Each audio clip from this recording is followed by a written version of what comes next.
Bom dia, boa tarde, boa noite, para você provedor. Esse aqui é o Provecast número 12. Para você, né, ter um pouco de conhecimento aí no seu dia a dia, entre um atendimento e outro, entre um post e outro, entre um meme no Instagram e outro. A gente sempre busca aqui trazer algum conteúdo relevante para vocês, para que vocês consigam, no dia a dia, obter um pouco mais de conhecimento. Meu nome é Miguel, sou você host aqui desse episódio, depois de mais ou menos 3 episódios aí, em que a Gabriela esteve comandando muito bem essa mesa. E hoje a gente vai ter aqui uma convidada mais que especial. Mas não vou apresentar ela, vou deixar que ela se apresente. Então, Silvia, fala um pouco mais de você aí pra gente. Olá, pessoal. Eu me chamo Silvia. Hoje eu estou à frente da Cianet como principal executiva, como CEO, já há 4 anos, mas eu tenho toda uma carreira aí em empresas de tecnologia, principalmente na área de negócios. Eu tenho uma veia muito forte para negócios.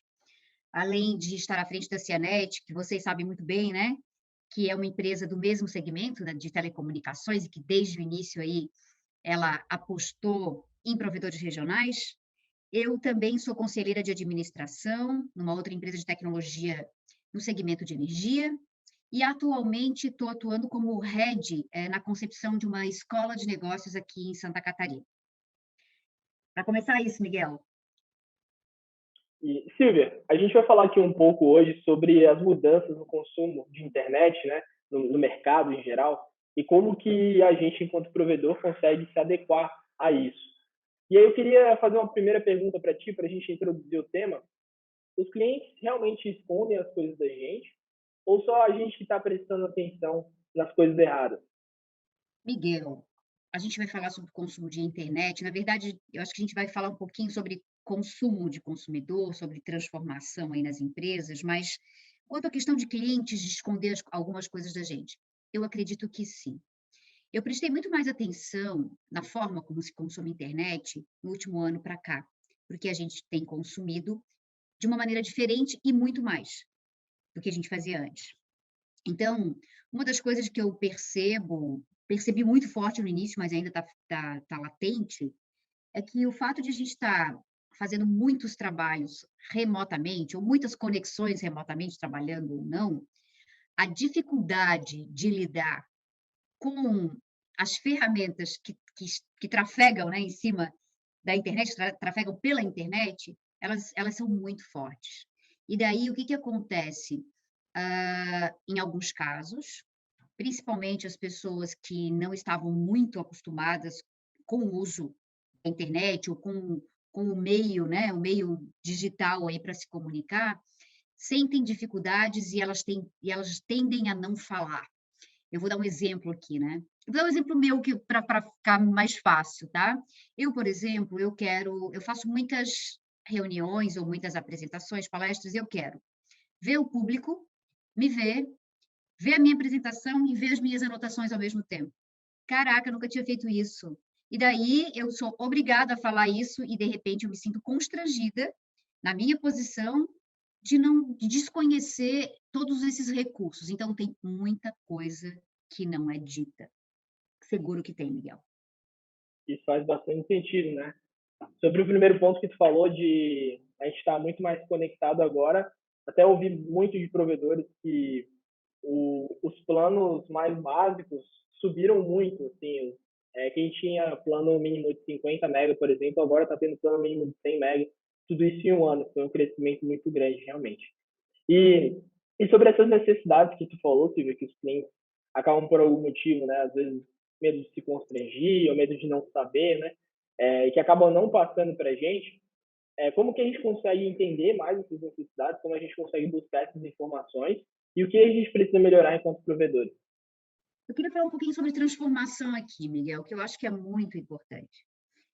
Todos nós precisamos nos transformar. E quando acontece, todas as empresas, né? E quando acontece um fato que acelera esse processo de transformação, é difícil, porque a gente é pego aqui de calça curta, né? Não curto muito de falar de pandemia, mas a pandemia ela acelerou muitas tendências. Ela não criou, mas acelerou tendências. E a transformação, ela é um processo longo. É uma jornada de transformação de verdade, ela é uma jornada de 10 anos ou mais, né? Só que os sinais, eles começam, a gente faz a transformação a partir do presente, né? Eu crio o futuro hoje. E os sinais, eles são fracos e às vezes as pessoas não percebem. Eles começam devagar e quando a gente percebe, quando a gente se dá conta, está tomado por esses sinais de necessidade de transformação. E as empresas, elas de verdade não estão preparadas. Eu te confesso que, pela minha experiência de vários segmentos que hoje eu tenho atuado, né, não só de telecomunicações, as empresas não estão preparadas com esse tema que a gente chama de ambidestria, né? Que eu tenho que cuidar do presente, do meu legado e ter retorno, e ao mesmo tempo pensar e desenvolver o futuro hoje. Então, eu acho que isso é uma coisa importante para gente falar, né? E voltando um pouquinho à tua pergunta ali, só, Miguel, o que é possível fazer? Quando a gente fala que os sinais são fracos, mas eles estão aqui, é que normalmente a gente tem a mesma forma de olhar o nosso mercado. E às vezes a gente precisa, eu digo que é muito legal a gente fazer benchmark com mercados que não são iguais aos nossos. Ah, tudo bem, eu vendo internet como provedor. Vai lá ver como é que eles vendem carro.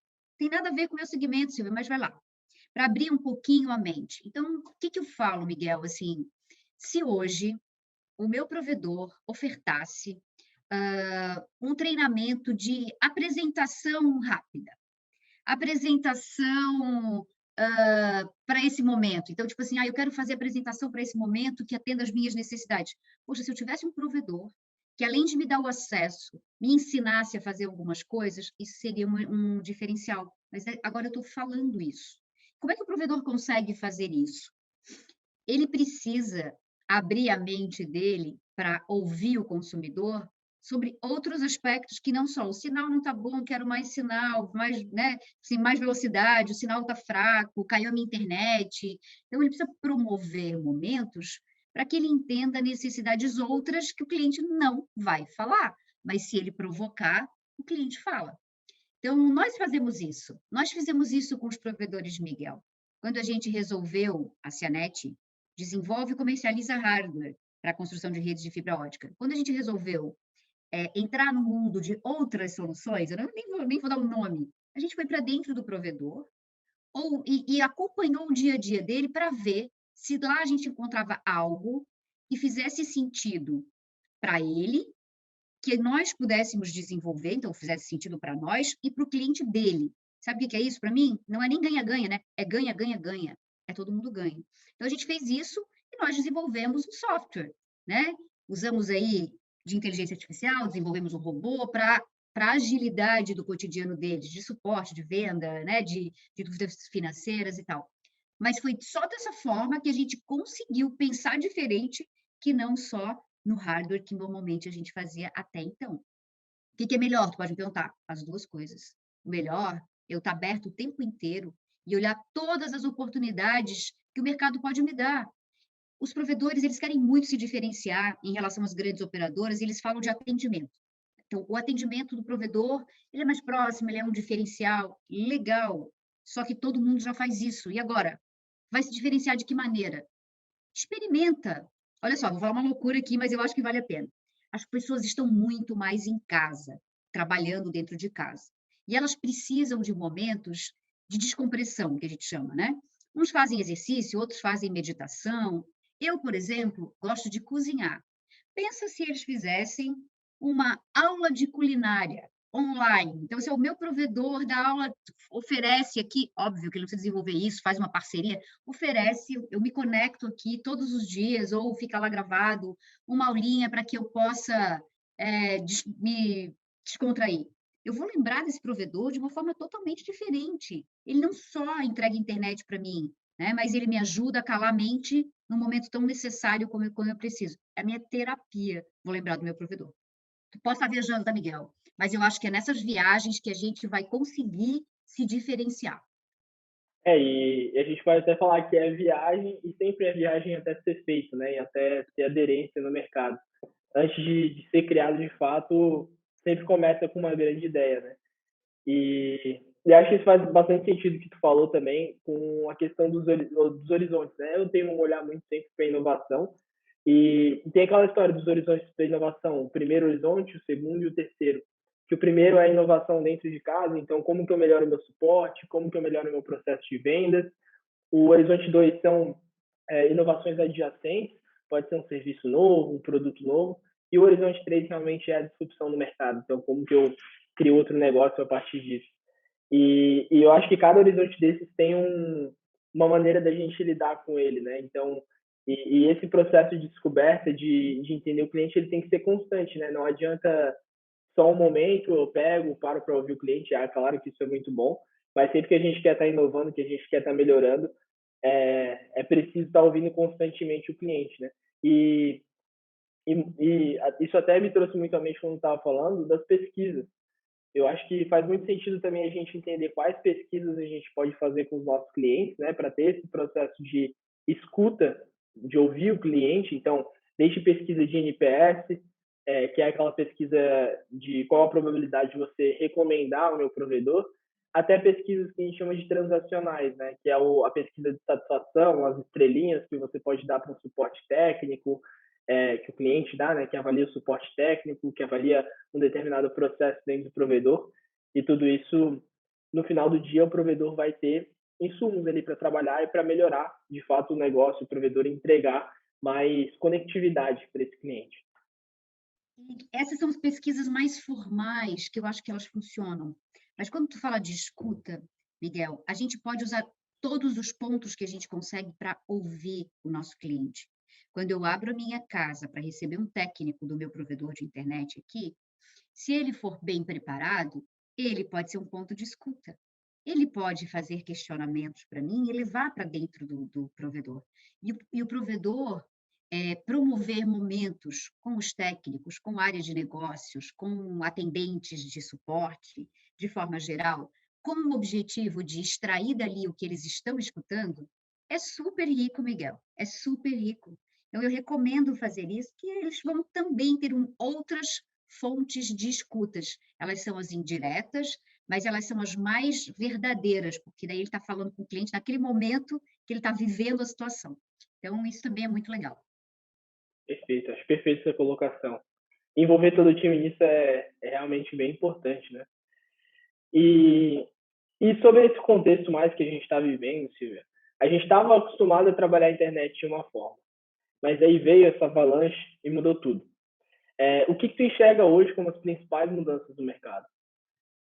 O que eu focando aqui na internet e até pegando os exemplos que eu tenho vivido, as empresas elas tiraram as pessoas de dentro do ambiente corporativo e colocaram elas dentro das suas casas. Então, aquele link que chegava lá dedicado e atendia a minha empresa, que era super potente, ele deixou de existir e agora ele foi distribuído, né? Esse meu link foi distribuído entre as várias casas onde tem os colaboradores trabalhando. E a internet corporativa, ela é uma internet, ela é um serviço que o provedor, né, presta aí, muito interessante. É um ponto único, é um link dedicado, tem um ticket legal. Então, tem um desejo aí dos provedores de ter um número de corporativos, de links corporativos, que ele é realmente interessante, tá? Em termos de suporte, em termos de rentabilidade, tem N motivos que eles vão saber muito melhor do que eu. Mas muitas empresas ainda continuam, com certeza, mas reduziu muito, né? Reduziu muito, as que puderam fizeram isso. E o que acontece agora? A gente acredita que esse movimento de ter que ficar isolado vai chegar ao fim em algum momento, né? Esse ano, início do próximo, mas isso tem fim. Só que as pessoas começaram a gostar desse modelo de trabalho remoto, e a gente, em todas as pesquisas que eu tenho feito e nas escutas, que eu escuto o tempo inteiro o mercado, né, se fala muito de um trabalho híbrido. Então, possivelmente, a gente vai ter ambientes corporativos, mas as pessoas também vão trabalhar remotamente.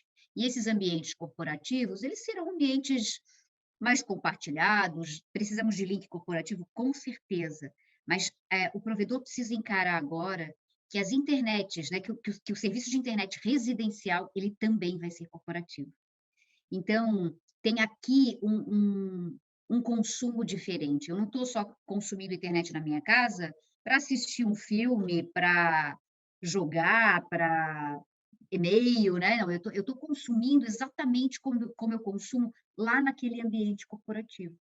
Então, pensar a internet residencial de uma forma, num nível de consumo que ela também atinja o ambiente corporativo, é necessário. Então, aqui tem que ser feito um exercício muito grande, porque já é realidade em alguns casos e ela vai ser muito maior daqui a pouco. Todas as empresas que pretendem e que vão voltar, assim, né, para o seu convívio externo, onde as pessoas vão comungar num espaço único, ou a grande maioria, vai fazer esse tipo de coisa. Então, a hora de ofertar um link para uma empresa, ele precisa aqui talvez criar, olha só, eu dizendo o que eles têm que fazer, né, eu não sou provedor. Criar um pacote que esse serviço corporativo se estenda, no mínimo, à residência dos colaboradores daquela empresa. É isso que eu penso, tá, Miguel? E algo que vem muito nessa linha que eu tenho visto também é a diferença entre conexão e conectividade, né? Acho que conexão é simplesmente você entregar o link lá para o seu cliente e ele ter o acesso à internet, né? O serviço de conexão à internet. Agora, conectividade é como que de fato você consegue fazer o cliente utilizar essa conexão para ter sucesso no que ele quer que seja. E eu acho que entra muito essa parte que você falou de, de quais serviços, né, que eu posso adicionar, que meus clientes de fato precisam e como que isso vai agregar lá ao cliente final. E quanto a essa questão da conexão e conectividade, Miguel, acho que tu trouxesse muito bem isso. Os provedores, eles fazem marketing de alguma forma. Eles se promovem, eles vendem a sua marca, eles vendem os seus produtos, eles têm pontos físicos, de alguma maneira. E daí, quando a gente fala da conexão e da conectividade, para mim, quando a gente trata conectividade, que é tudo que está atrelado a ela, a gente começa a trabalhar um marketing de rede. E esse é um marketing novo, inovador, na verdade, né, pode não ser tão novo, inovador e é o melhor, né, como ele se propaga. Então, esse marketing de rede, que vai estar ligado a uma rede física e uma rede humana que ele está atendendo, é o que há de melhor. E está aí, à disposição dos provedores. Peguem essa para vocês. E, inclusive, a gente tem um episódio do Provecast, não vou saber agora o número exatamente, mas a gente fala sobre sucesso do cliente para provedores de internet, junto com o João. Um episódio muito legal que a gente fala muito sobre isso, né? Como fazer o nosso cliente ter sucesso. E se o nosso cliente está satisfeito ali, se a gente consegue entregar o que ele quer no final, que é conectividade, né? O cliente não quer uma ONU, o cliente não quer um serviço de internet, por ele nem queria aquilo. Para que um técnico dentro de casa? Para que uma fibra ótica? E no final o que ele quer é estar conectado. Então, se a gente consegue entregar essa conectividade para o cliente, e aí lembrando que também existem diversos tipos de clientes na sua base, tem muitas vezes a Dona Maria, que tem 60 anos, tem a Fernanda, que tem 25, que está trabalhando no home office, enfim, tem diversos tipos de clientes diferentes na sua base e cada um tem uma necessidade diferente de conectividade. Não dá para tratar todos do mesmo jeito. Entender sua base de clientes, entender o que ela precisa, qual que é o objetivo final deles e quais são os principais atritos no meio disso. E até alcançar clientes também, eu acho que mudou um pouco, né, a forma a própria demanda dos clientes em relação à internet e a necessidade de entender esses novos comportamentos, nova forma de consumo também mudou.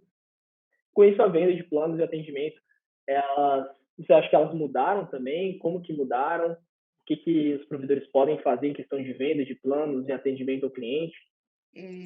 Eu tiro por mim e por algumas pessoas que eu convivo, né, Miguel? Acho que volta um pouquinho essa questão ali que eu te falei. A gente precisa de uma internet mais potente dentro das nossas casas, porque a gente estuda, trabalha e se diverte por meio dela. Coisa boa, né? Olha só, os provedores precisam ouvir isso. Então, a gente estuda, trabalha e se diverte. Então, a gente precisa de uma internet melhor. E como você falou, não importa o que chega na minha casa, de preferência que não chegasse nada, né? Que não tivesse nenhum aparelho dentro da minha casa, mas precisa de um sinal eficiente.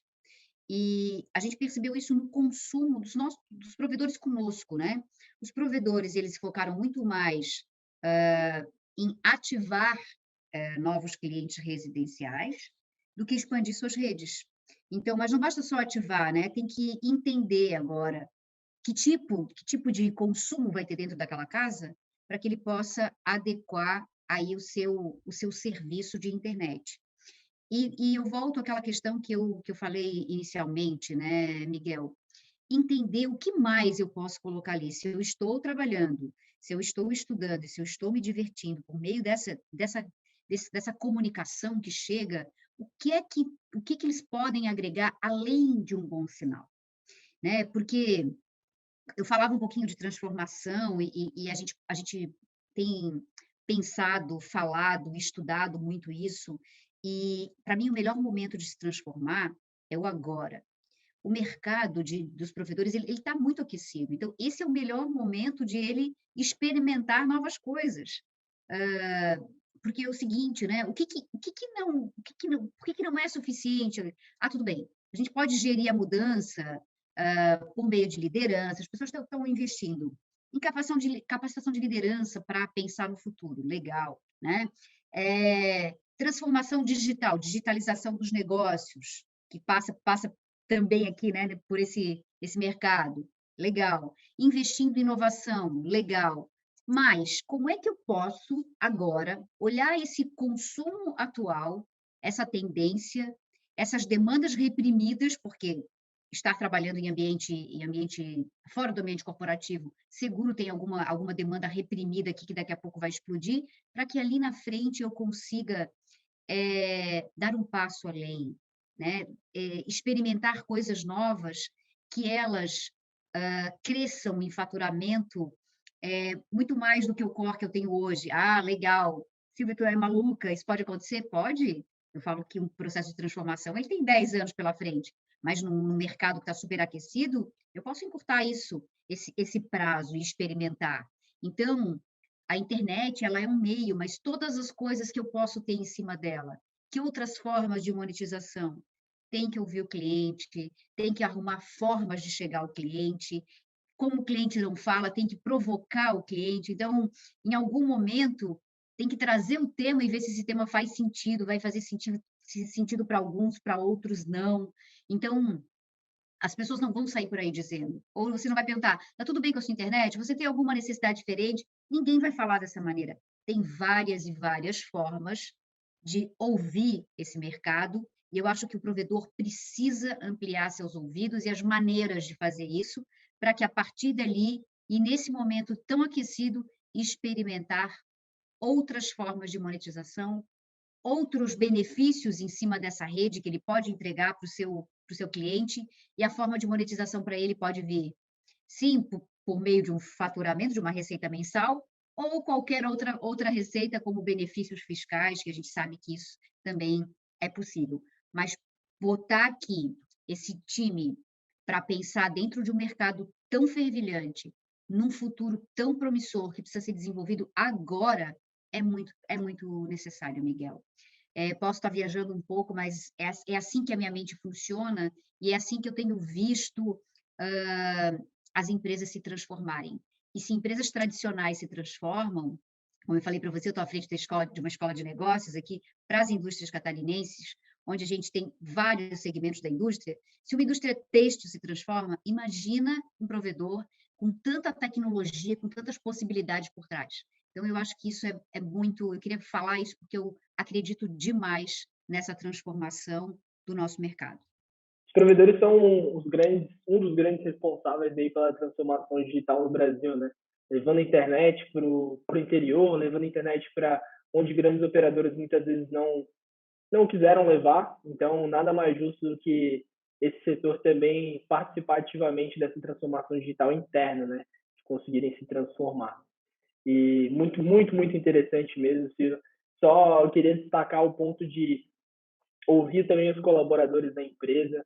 Eu acho que esse é muito trabalho do dono do provedor também, né? Instruir tanto com algumas perguntas-chave que os técnicos, os atendentes conseguem extrair informações relevantes dos clientes, né? Então, se todo técnico fizer a pergunta, e aí, como é que está sendo mexer no computador na pandemia? Como é que está sendo, tá fazendo muita reunião? Trocar esse tipo de ideia assim com o cliente, depois ter momentos também para o dono do provedor escutar esses técnicos, esses atendentes. Eu acho que pode ser uma das chaves aí para o sucesso em descobrir as reais necessidades dos assinantes. Eu acho que é perfeito isso, Miguel, de ouvir também os seus colaboradores, mas até em ampliar o próprio negócio, o core existente. Então, ele chegou aqui na minha casa, né, o atendente lá, o técnico, e eu tenho dois ambientes de trabalho. Num sinal chega melhor, no outro não tão bom, e se eu quero trabalhar num outro ambiente, pior ainda. Então, o que que aconteceu? Ele ampliou o meu sinal, ele colocou aqui um equipamento mais potente, um roteador a mais, mas eu não queria que ele ficasse exposto, ele me deu uma ideia, enfiei lá no espaço da sanca. Caraca, esse cara pode ter muitas informações minhas, eu vou com certeza falar algo mais. Então, é treinar, né? É treinar esse pessoal a fazer isso, é conversar com eles. Super concordo com você, Miguel, super concordo. Então, quando a gente fala de ampliar os nossos ouvidos, ele para fora, para o cliente, mas para dentro também, para aqueles clientes que estão dentro, que são os colaboradores. Top observação. Silvia, a gente falou um pouco sobre os provedores, sobre como escutar o cliente, sobre como de fato liderar essas mudanças internamente, mas queria entender um pouco de você, né? Dentro da Cianet, como tem sido esse trabalho dentro da Cianet para conseguir entender o cliente e entregar as soluções que o mercado precisa? Por incrível que pareça, Miguel, quando a gente pergunta, o cliente responde. E é tão. Às vezes a gente tem tanto receio de ir até o cliente, né? Então, quando a gente vai e a gente conversa com ele, ele traz uma série de insights para nós. Óbvio que tem que ter muita ousadia para pegar um negócio tradicional e pensar em coisas diferentes. O que a gente fez dentro da Cianet? Eu vou reforçar aqui. Nós criamos, dentro da Cianet, um segmento que, num primeiro momento, a gente chamou de laboratório, que de laboratório não tem nada, né? Então, assim, a gente criou um segmento dentro da empresa para ouvir um pouco mais o nosso cliente, acompanhar e ouvir, para a gente propor aqui algumas soluções. E é muito legal quando eu vejo hoje, nós temos, alguns dos que estão nos ouvindo possivelmente utilizam, né? Nós criamos aí um chatbot chamado Mopo, para facilitar a vida do nosso cliente, onde ele atende grande parte de suporte nível 1, pode fazer pré-venda e venda, ele é 24/7, ele é um robô, né? E muito legal que a gente treinou esse robô com base exatamente na vivência do nosso mercado, na linguagem do nosso mercado, como é que os clientes querem ouvir um atendente do outro lado. Então, e tudo isso foi dessa maneira, né? Ouvindo dores do mercado, que num primeiro momento a gente não conseguia entender como podia ajudar, nós tentamos várias formas, de várias maneiras. Então, quando eu falo, experimentem, lancem alguma coisa, tal, a gente experimentou muitas vezes, pelo menos umas 8 vezes, e uma das soluções deu certo. E a gente não parou por aí. A gente continua fazendo isso. Estamos com uma antena aberta, assim, ouvindo e olhando oportunidades, sempre pensando o seguinte: o que que vai fazer sentido para o nosso cliente, que vai ser muito bom para ele, que também vai ser bom para a gente e que vai ser bom para o cliente dele, o cliente do nosso cliente. Então, eu acho que trabalhar com essa mentalidade e pensar em ganha, ganha, ganha, caraca, acho que os provedores por aí eles podem ter sucesso, como a gente está tendo sucesso e vai ter ainda mais. Perfeita colocação, Silvia. E é até interessante de ver sobre o Mobo, né? Hoje em dia, a gente sabe que existem diversos chatbots no mercado, mas quando a gente criou o Mobo, eles tinham muito poucos. Então, foi realmente o contato com o cliente que nos trouxe esses insights, nos trouxe essas necessidades e que fez a gente criar o chatbot quando quase ninguém tinha antes, né? Então, isso foi bem legal. Perfeito uma colocação, olha só. E os provedores vão entender isso. Concorrente. Então, eles criam uma diferenciação, todos fazem a mesma coisa, né? Então, a concorrência é uma coisa de louco. Porém, quando a gente criou o chatbot, não tinha outros. E quando a gente faz isso com o nosso cliente, para o nosso cliente, com certeza ele vai.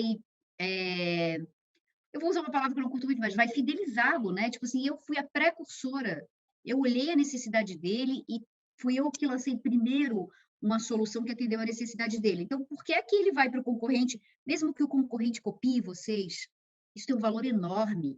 E quando eu falo que o futuro a gente constrói no presente, vocês constroem isso agora. Então, sejam os primeiros, sejam os precursores e pensem agora, não só nesse boom de link, de necessidade, de velocidade, de conexão, mas no que pode ser feito diferente agora, que vai diferenciar vocês agora e que vai manter o cliente com vocês daqui para frente de uma maneira diferente, mesmo que os concorrentes copiem. Silvia, então eu queria agradecer muito, muito mesmo a sua participação, ter aceitado, ter separado um espacinho na agenda aí para a gente conversar um pouco.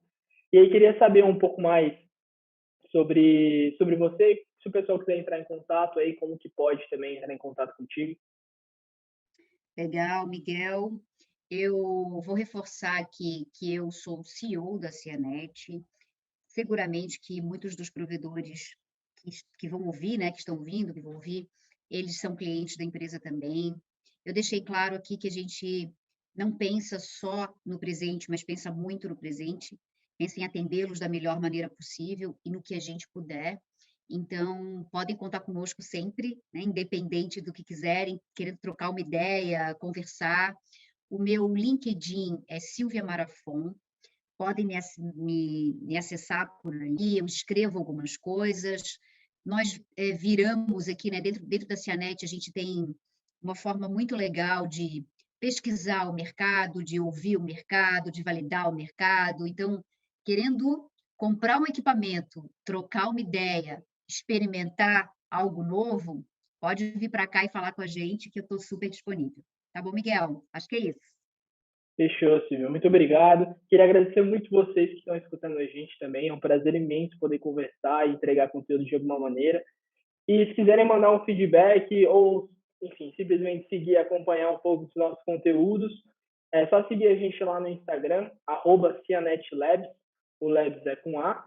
E também tem o blog da Cianet, é só procurar ali no Google que vocês vão achar rapidinho. Mas, independente, a gente também vai botar todos os links aqui na descrição, do LinkedIn da Silvia, e do nosso Instagram e do blog da Cianet também. E é isso, pessoal. Muito obrigado pela atenção e até mais.